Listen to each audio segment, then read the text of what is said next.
श्री स्वामी समर्थ तुम्हा सगळ्यांना तुमच्या सगळ्या इच्छा पूर्ण हो आणि हो. जाता जाता माझं चॅनल सबस्क्राईब करायला अजिबात विसरायचं नाही.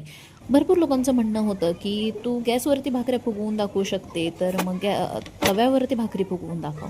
तर माझ्यापेक्षा जास्त माझी भाकरी छान फुगते असं मला तरी वाटतं. मी पहिल्यांदा हे घोसावळ बघितलं होतं आणि मला माहीत नव्हतं हे घोसावळ आहे. 2 दिवस घरात पडलं होतं. मला वाटलं हे काकड आहे, मी कधीही बघितलं नव्हतं. त्यानंतर म्हटलं चला ह्याची भजी बनवूया. जाऊबाई म्हटलं ह्याची भजी बनवतात. त्यानंतर मी बीट साफ करत होते, त्याची सालं काढत होते. तर मग म्हटलं जाऊ दे, त्याच्यासोबत मस्ती पण झाली पाहिजे ना. छान लिपस्टिक लावून घेतली. आता असा मेकअप करायला वेळ भेटत नाही, तर असा करून बघूया म्हटलं. आणि माझा ज्यूस आहे आवळा आणि कढीपत्त्याच्या पानाचा मी ज्यूस घेते. तो ज्यूस बनवायला गेले आणि मिक्सर चालायचा बंद झाला. 2-3 दिवस झाला असं होतं आहे की मिक्सर मध्येच चालतोय, मध्येच बंद पडतोय. तर एकाच घोसावळ्याची मी भजी बनवली, एक तसंच ठेवलं. मला माहीत नाही आहे तर कसं लागतं टेस्टला वगैरे, म्हटलं थोडंसंच बनवून बघूया.